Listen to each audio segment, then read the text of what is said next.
नमस्कार, स्वागत है आपका हमारे इस विशेष बुलेटिन में। मैं रेशमा आपके साथ और मेरे साथ है मेरी सहयोगी मनीषा। आइए नजर डाल लेते हैं इस वक्त की हेडलाइंस पर। प्रधानमंत्री नरेंद्र मोदी का आज इंडोनेशिया के ऐतिहासिक प्रम्बानन मंदिर का दौरा। इंडोनेशिया के सबसे बड़े हिंदू मंदिर परिसर की जीर्णोद्धार परियोजना का करेंगे संयुक्त उद्घाटन।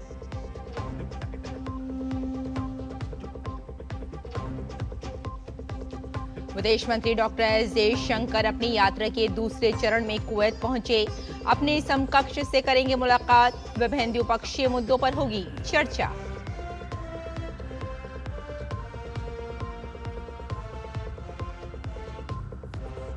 अमेरिका ने ईरान पर फिर शुरू किए हवाई हमले। अमेरिकी सेंट्रल कमांड ने की पुष्टि। कहा, हुर्मुज स्ट्रेट में ईरान की ओर से कमर्शियल जहाजों पर हमलों का दिया जवाब। ईरान ने कहा, अमेरिका कर रहा है अंतरिम युद्ध विराम समझौते का उल्लंघन।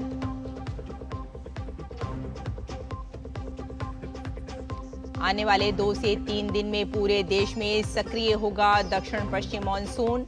मौसम विभाग का दिल्ली, हरियाणा और यूपी के कुछ इलाकों समेत पहाड़ी इलाकों में बारिश का अलर्ट।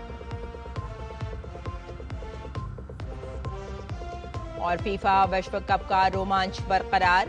अर्जेंटीना 13 मिनट में 3 गोल दागकर क्वार्टर फाइनल में।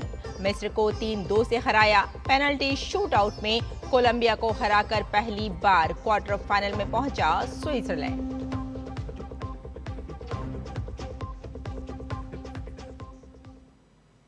और आइए अब समाचारों पर डालते हैं विस्तार से नजर। प्रधानमंत्री नरेंद्र मोदी आज ऐतिहासिक प्रम्बानन मंदिर का दौरा करेंगे। इस दौरान उनके साथ इंडोनेशिया के राष्ट्रपति भी मौजूद रहेंगे। प्रम्बानन मंदिर परिसर इंडोनेशिया का सबसे बड़ा हिंदू मंदिर परिसर है। 9वीं सदी में बने इस मंदिर को यूनेस्को विश्व धरोहर स्थल का दर्जा हासिल है। प्रम्बानन मंदिर का मुख्य परिसर हिंदू त्रिमूर्ति ब्रह्मा, विष्णु और शिव को समर्पित है। मंदिर की दीवारों पर रामायण के प्रसंगों को दर्शाती हुई सुंदर और बारीक नक्काशी देखने को मिलती है, जो भारत और इंडोनेशिया के बीच सदियों पुरानी सांस्कृतिक संबंधों को दिखाती है। सदियों के भूकंप, प्राकृतिक क्षरण और समय के प्रभाव ने इन धरोहरों पर अपना असर छोड़ा है। भारत इंडोनेशिया इसके संरक्षण के लिए एक संयुक्त पहल लॉन्च करेंगे। ये केवल एक प्राचीन स्मारक को संरक्षित करने की दिशा में उठाया गया कदम नहीं, बल्कि दोनों देशों की साझा प्रतिबद्धता को दिखाता है। प्रतिबद्धता ऐसी सांस्कृतिक विरासत की रक्षा करने की जो लोगों को आपस में जोड़े हुए है।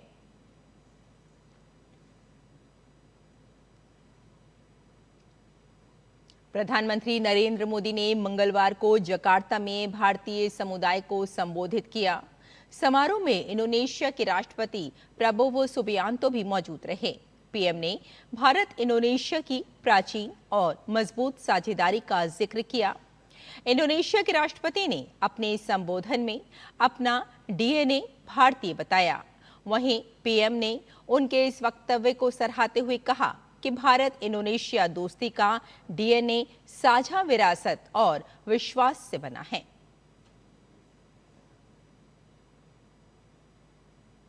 प्रधानमंत्री नरेंद्र मोदी ने इंडोनेशिया की संसद के संयुक्त सत्र को भी संबोधित किया। पीएम ने भारत इंडोनेशिया की मजबूत दोस्ती को रेखांकित किया।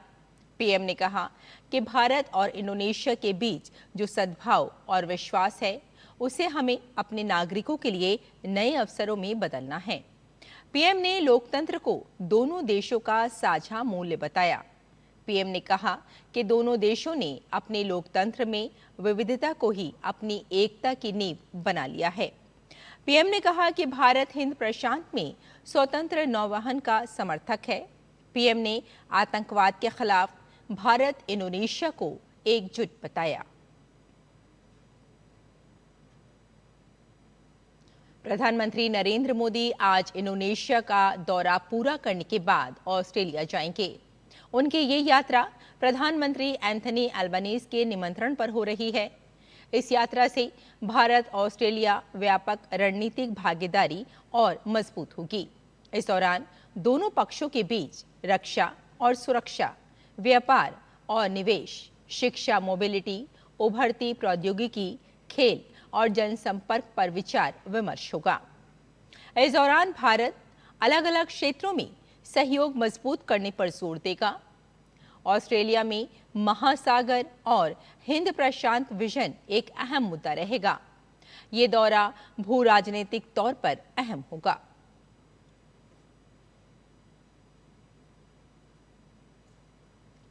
विदेश मंत्री डॉक्टर एस जयशंकर अपनी विदेश यात्रा के अगले चरण में कुवैत पहुंचे।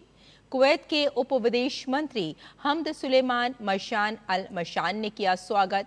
विदेश मंत्री डॉक्टर एस जयशंकर ने एक्स पर तस्वीरें साझा की।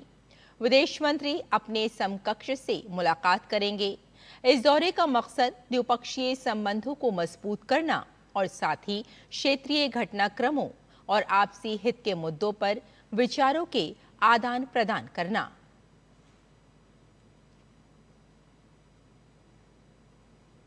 असम के गुवाहाटी में आयोजित ब्रिक्स देशों के मादक पदार्थ निरोधक एजेंसियों के प्रमुखों की 2 दिवसीय बैठक का समापन गुवाहाटी घोषणा पत्र को अपनाने के साथ हुआ। घोषणा पत्र में सभी सदस्य देशों ने नशीले पदार्थों की तस्करी और उससे जुड़े अंतर्राष्ट्रीय संगठित अपराधों के खिलाफ सहयोग को और मजबूत करने की अपनी प्रतिबद्धता दोहराई। घोषणा पत्र में सदस्य देशों के बीच राष्ट्रीय कानूनों और अंतर्राष्ट्रीय दायित्वों के अनुरूप समय पर सूचना, खुफिया जानकारी और सर्वोत्तम कार्यप्रणालियों के आदान प्रदान पर जोर दिया गया है।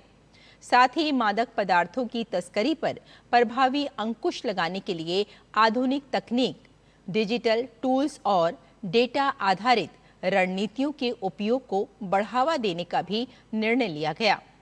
ब्रिक्स देशों ने सिंथेटिक ड्रग्स और नए साइको एक्टिव पदार्थों के बढ़ते खतरे, प्रिकर्सर केमिकल्स के दुरुपयोग, उभरती तकनीकों और वर्चुअल एसेट्स के गलत इस्तेमाल तथा समुद्री मार्गों और डिजिटल प्लेटफॉर्म के जरिए सक्रिय अंतर्राष्ट्रीय आपराधिक नेटवर्क पर गहरी चिंता व्यक्त की।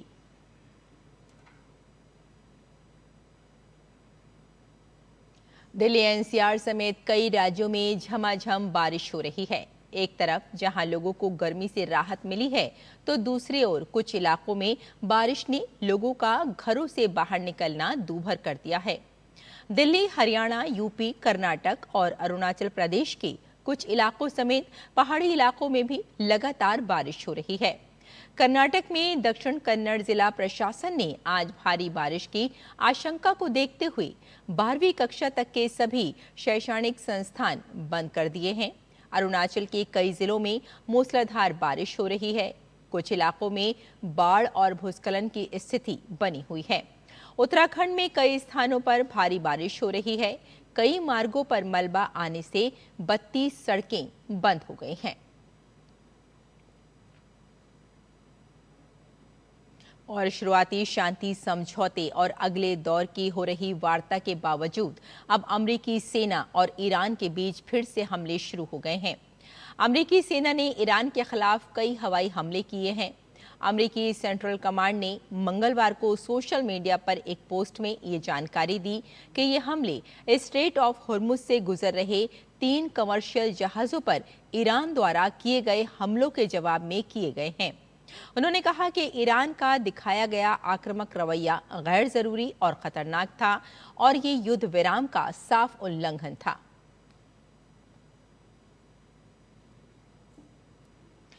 ईरान पर अमेरिकी हमलों की पुष्टि खुद ईरान ने भी कर दी है। ईरानी मीडिया ने केशम द्वीप पर 6 धमाके, सिरिक शहर में 7 धमाके और बंदर अब्बास के बड़े बंदरगाह शहर में भी कई धमाकों की आवाज सुनाई देने की बात कही है। वहीं ईरान ने अमेरिका द्वारा लगाए तेल बैन का भी विरोध जताया है।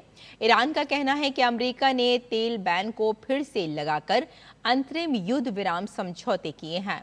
मंत्रालय ने साफ कहा कि ईरान अपने हितों और राष्ट्रीय सुरक्षा की रक्षा के लिए जो भी जरूरी समझेगा वह करेगा।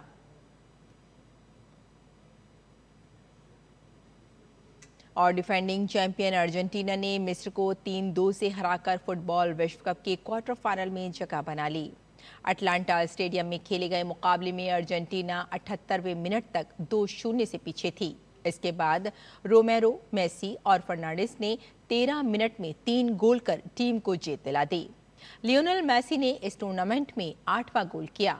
वे सबसे ज्यादा गोल के साथ गोल्डन बूट की रेस में पहले स्थान पर पहुंच गए हैं। वहीं दूसरे प्री क्वार्टर फाइनल मुकाबले में स्विट्जरलैंड ने कोलंबिया को पेनल्टी शूटआउट में 4-3 से हराकर 1954 के बाद पहली बार क्वार्टर फाइनल में जगह बना ली। अब 12 जुलाई को अर्जेंटीना और स्विट्जरलैंड के बीच क्वार्टर फाइनल मुकाबला होगा।